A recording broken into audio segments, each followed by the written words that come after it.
guys! It's me again, your marketing professional in Toyota Pasig.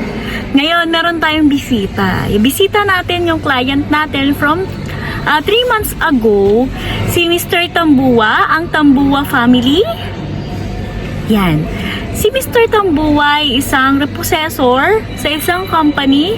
Nag-resign siya para mag-Grab operator, maging Grab driver. Interviewin natin siya, kamusta ba ang biyahe niya 3 months ago, paano siya pumasok sa Grab, at bakit nag-release siya ng TNVS unit sa atin, nag-for good, at ngayon kumikita na ng nasa magkano. Let's go! Hi, Sir Earl! Kamusta? Okay lang po, PMS time. Ayan, PMS time. For how many months tayo? 3 months, 3 months no? na po, So, 5K na yung PMS nyo ngayon. Lagpas 5K Lagpas na. 10K na po. Wow! Congratulations, sir. Yan. Buti na lang nakabalik ka dito sa aming dealership.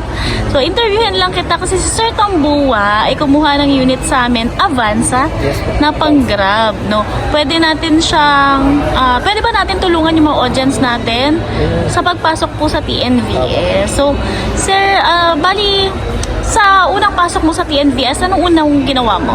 Ang ginawa ko po kasi nag-wait po ako ng 1 month sa papeles. Yes, Paglabas po ORCR. ng ORCR, pinasok ko po ulit siya sa InDrive.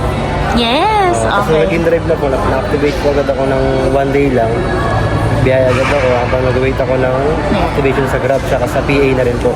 Ako na-activate po talaga. InDrive. Kaya din after po, no, nung nagustuhan nyo po pasok nyo sa Grab, eh nasikaso nyo na po siya Opo. sa Grab. So yan, nakabiyahe naman po kayo. Nasa magkano naman po yung kinikita nyo kada araw? Hindi naman po sa 5K po a day. Wow, ang sipag. Sir, anong oras ka nag-uumpisa? Minsan po 5 a.m. to 11 midnight or minsan 6 a.m. to Wow. 11 midnight.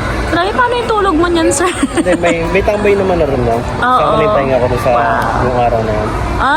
Sir, anyway, si Sir Tambua, yan ang anak na yung misis niya. Last time is pregnancy, pregnancy misis na kabuanan na. Ang gandang blessing nga. Diba? Blessing talaga pagdating ng baby. Tapos ngayon kumikita na si Sir ng yung sahod niya na 20,000 dati. Ngayon, 4 na araw na lang niya. Congratulations, sir. Anyway, si Sir Tambua, kukuha ulit siya na Innova or Avanza ulit. lang po ulit. Avanza na ulit. Yan. Then, papaboundary mo na lang, sir.